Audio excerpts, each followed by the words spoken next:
अस्पताल के वेंटिलेटर पर मौजूद है एक व्यक्ति जिसकी हालत काफी गंभीर होती है।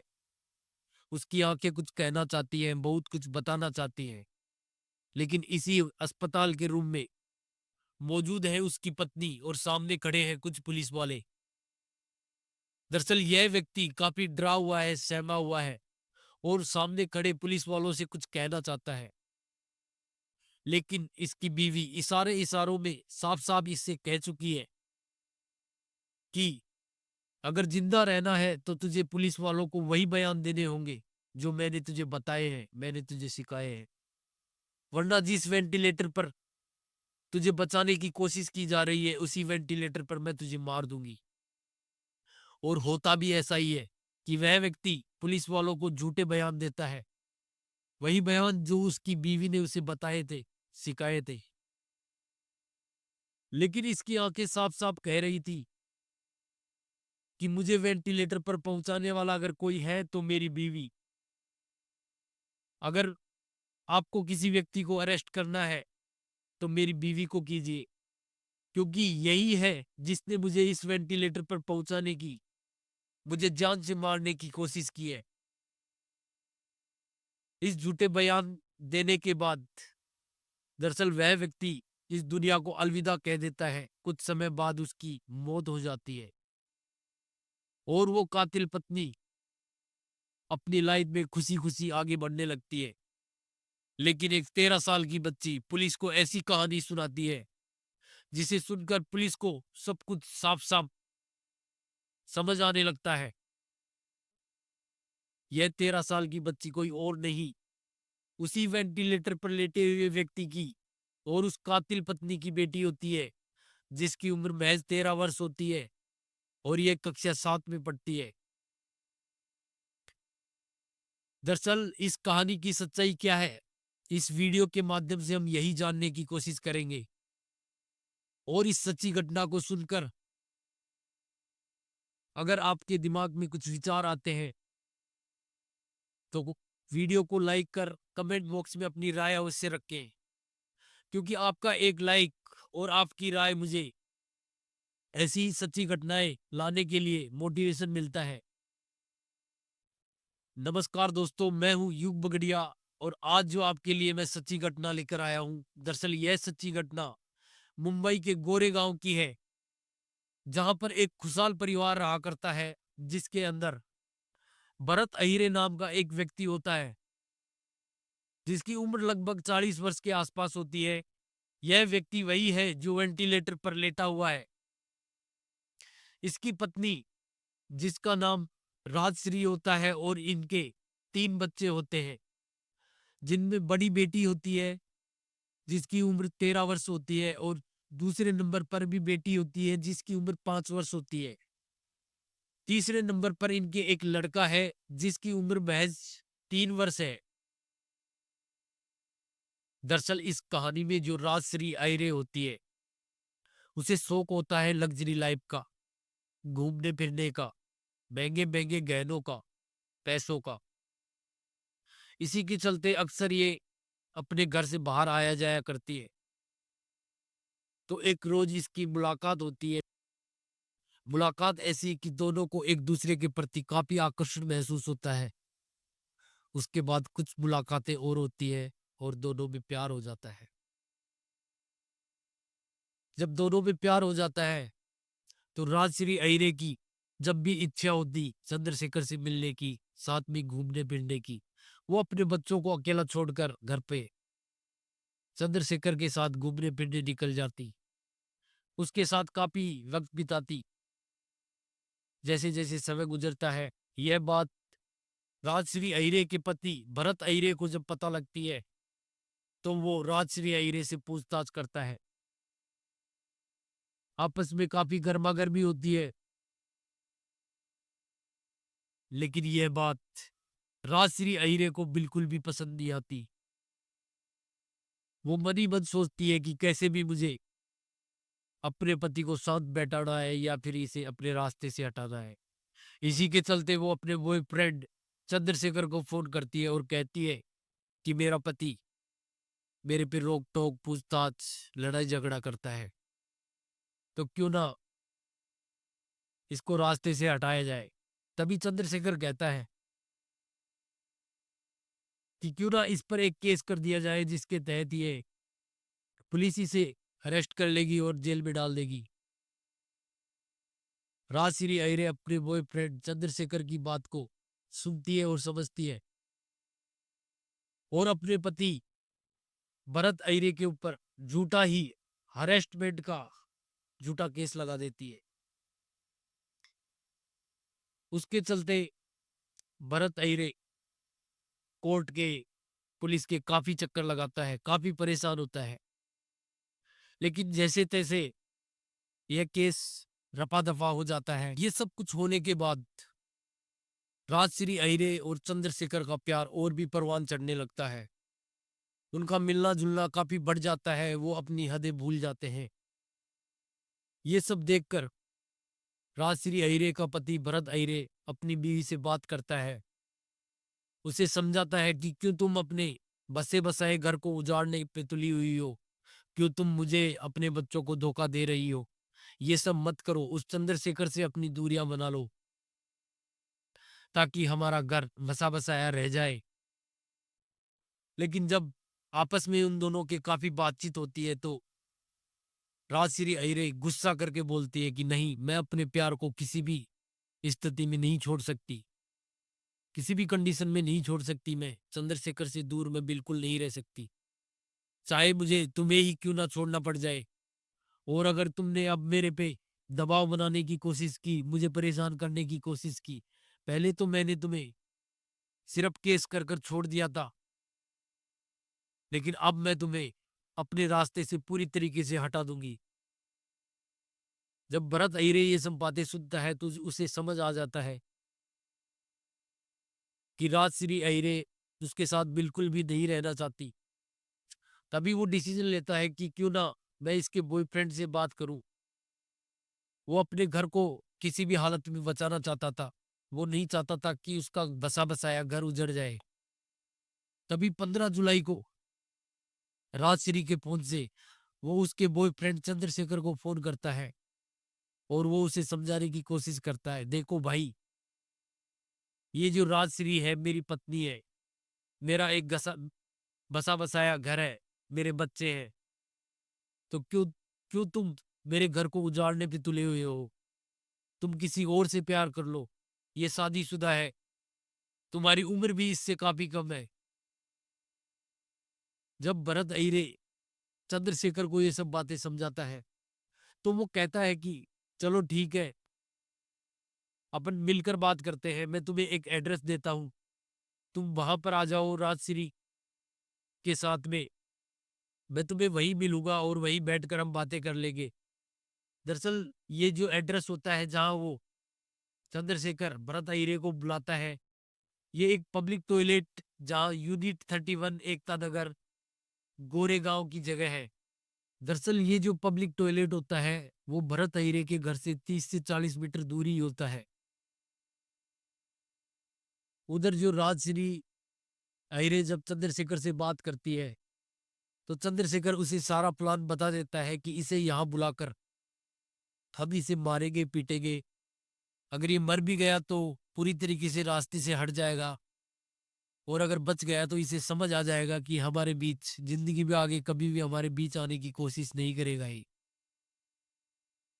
इसी प्लानिंग के तहत चंद्रशेखर अपने दोस्त के साथ, जिसका नाम जिसका नाम रंगा होता है, उसके साथ उस पब्लिक टॉयलेट के पास पहुंच जाता है और वहां भरत अय्यर का इंतजार किया जाता है। अब भरत अय्यर अपने घर से निकलता है वहां जाने के लिए। जैसे ही निकलता है तो उसकी पत्नी राजश्री अय्यर कहती है कि कहाँ जा रहे हो। जब वो बताता है कि उनसे मिलने जा रहा हूँ तो वो कहती है कि मैं भी तुम्हारे साथ चलूंगी, क्या पता वो लोग तुम्हारे साथ मारपीट कर दे, मैं तुम्हें अकेला नहीं जाने दूंगी, मैं तुम्हारे साथ में चलूंगी। तब भरत अय्यर अपनी पत्नी की बात मान लेता है और वो दोनों पति पत्नी उस जगह पब्लिक टॉयलेट के पास पहुंच जाते हैं। जैसे ही वो वहां पहुंचते हैं तो भरत अय्यर देखता है कि उसकी पत्नी के तो रंग ढंग ही बदल जाते हैं। वो सीधी चंद्रशेखर के पास जाकर खड़ी होती है और कहती है कि इसे मारो, और इसे इतना मारो कि इसे अच्छे से समझ आ जाए कि मेरे और चंद्रशेखर के बीच ये जिंदगी में कभी भी आने की कोशिश ना करे। तभी जो चंद्रशेखर का दोस्त होता है रंगा, वो भरत अहिरे के हाथों को पीछे से पकड़ता है और उन हाथों को वो बांध देता है। उसके बाद वो दोनों मिलकर लाठी डंडे से भरत अहिरे को मार इतना मारते हैं, उसका पैर तोड़ देते हैं, उसका एक जबड़ा तोड़ देते हैं और उसके छाती पे शरीर की हर जगह हर हिस्से पे इतने वार करते हैं कि भरत अहिरे बेहोश जैसी हालत में आ जाता है। उन्हें बिल्कुल भी परवाह नहीं थी कि वो मर भी जाए। तब उन्होंने यही सोच रखा था कि अगर ये मर भी गया तो पूरी तरीके से रास्ते से हट जाएगा, कोई दिक्कत नहीं थी उन्हें। उसे काफी मारा जाता है, पीटा जाता है। मारने पीटने के बाद चंद्रशेखर और जो उसका दोस्त रंगा होता है वो वहां से चले जाते हैं और राजश्री अहिरे अपने पति भरत अहिरे को हॉस्पिटल ले जाने के बजाय वहां से सीधा अपने घर ले ले आती है और वहीं पर उसे तड़पने के लिए लिटा देती है, वहीं छोड़ देती है। जब उसकी बच्ची 13 साल की जो बच्ची होती है, क्लास 7 में पढ़ती है, वो देखती है कि उसके पिता को किसी ने मारा है, पीटा है, उसके पैर टूटा हुआ है, सर से खून बह रहा है, जबड़ा टूटा हुआ है। वो देखती है कि उसके पिता काफी तड़प रहे हैं। वो अपनी माँ से बात करती है लेकिन माँ उसकी बात को इग्नोर कर देती है। 1 दिन बीत जाता है, 2 दिन बीत जाते हैं। इसी तरीके से वो बच्ची अपने पिता को 3 दिन तक तड़पते हुए देखती है। वो कुछ समझ नहीं पाती कि ये सब मेरे पिता के साथ ऐसा क्यों हो रहा है। और जो उसकी मम्मी है वो उसकी बातों को पूरी तरीके से इग्नोर करती है। तब वो 13 साल की बच्ची अपने परिवार में चाचा और चाची को फोन करती है और कहती है कि मेरे पापा के साथ ये सब हो रहा है, आप उन्हें बचा लीजिए, वो काफी 3 दिन से तड़प रहे हैं, वो मरने की कगार पे हैं, कभी भी उनके साथ कुछ भी हो सकता है। जैसे ही ये बात परिवार के लोग सुनते हैं, चाचा चाची तुरंत वहां पहुंचते हैं। जैसे ही वो लोग वहां पहुंचते हैं तो जो राजश्री होती है वो परिवार के लोगों को देखकर चौंक जाती है कि इन्हें यहाँ पर किसने बुलाया। जब वो पता करती है तो उसे पता लगता है कि उसी की 13 साल की बेटी ने ये सब किया है। उसी ने अपने परिवार वालों को बताया है कि और उसी के कहने पर ये सब लोग यहाँ आए हैं। जैसे ही उसके चाचा चाची भरत अहिरे की हालत को देखते हैं तो वो पूछते हैं राजश्री से कि तुमने इन्हें हॉस्पिटल क्यों भर्ती नहीं करवाया, यहाँ घर पे क्यों रखा है ऐसी स्थिति में, ये तो मर जाएंगे। तब राजश्री कहती है कि ये बाइक से गिर गए, इन्हीं ने ही मुझे मना किया कि मैं हॉस्पिटल नहीं जाऊंगा, मैं ठीक हो जाऊंगा। मैंने तो इन्हें काफी काफी बार कहा था, काफी प्रेशर डाला था हॉस्पिटल के लिए, लेकिन ये नहीं मानी। लेकिन जो चाचा चाची होते हैं उन्हें थोड़ा डाउट होता है, शक होता है।